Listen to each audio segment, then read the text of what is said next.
Okay, we're going to talk for a couple of minutes on setting up formulas. And so let's do like a really simple order sheet where we have item. Whoops, I didn't mean to do that. Move this back. Sorry about that. Item here, and then we'll have quantity,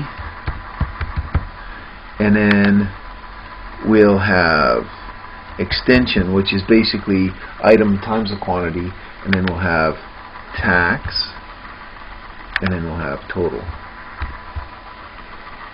Okay, so the items, we'll say, first of all, I'm going to select this to be money, so I'm going to format the cells here. You don't have, this is just how it displays. You don't have to do this step, it just makes it easier to see. So I'm going to set it up to be currency. Currency, and that's the right, that'll work for me, that works fine. So this column, whenever I type a number in here, it's going to look like currency. It's going to put the dollar sign there for me. Okay, so I'm going to put $12 here, and $18.50 here, and $202.10 here, and $23 there. Okay, so there's a little set of items. Okay, and I'm going to get I'm going to do one of these, and 3 of these, and 1 of these, and 5 of those. Okay. Now I want to know what the item times the quantity comes out to. So I'm going to make a formula. How you start a formula? Click on the cell that you want the formula to go in, and you start it by typing equals.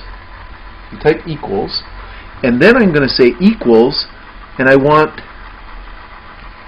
A2, the A2 right here equals A2. A2 is this cell times B2, so times is the asterisk, B2, okay, equals A2 times B2. And what happens is it multiplies out. 12 times 1 is 12. Now, it comes out as 12. Now, I want it to be dollars, right? So I'm going to do the same thing over here.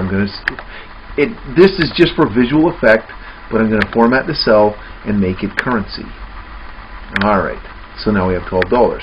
Now, if you notice, the cell itself has this little square in the right-hand corner. What that square is for replicating. I just want the same formula here to here to here to here. Okay? So if I grab that, hold it, and drag it down, it fills in the cells for me. Now look at this. A2 times, if you look up here, you'll see, as I put the cursor down, A2 times 2, A3 times B3. It knows what I meant by that. Okay, so now at this point, in a very short order, I have the totals of the columns, which is item times quantity is $12, $18.50 times 3 is $55.50, $202.10 times 1 is $202.10, and $23 times 5 is $115. So this is my extension. Now let's figure sales tax. Okay, equals, I'm going to make a formula, and I'm going to say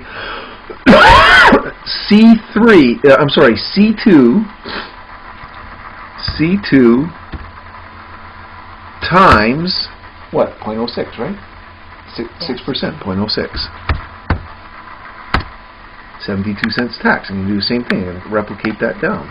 Alright, so now at this point I have $12 and 72 cents tax on $12. I got $3.33 tax on $55. I have $12.13 tax on $210. Okay, now I want the whole total, and I'll say equals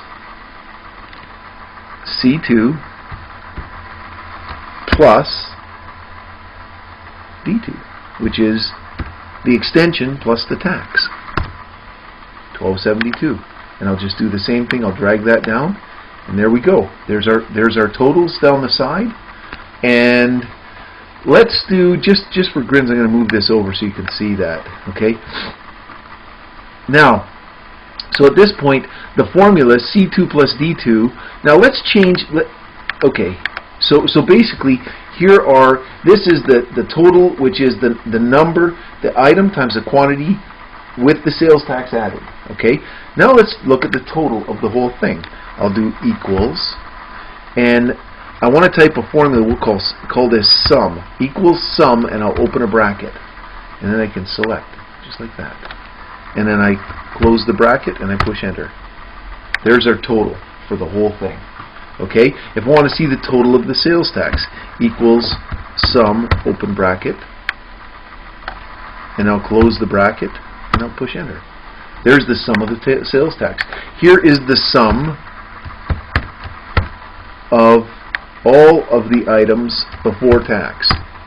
So I have $384.60, $23 in tax, for a total of $407.68 for the whole thing. Now let's do this.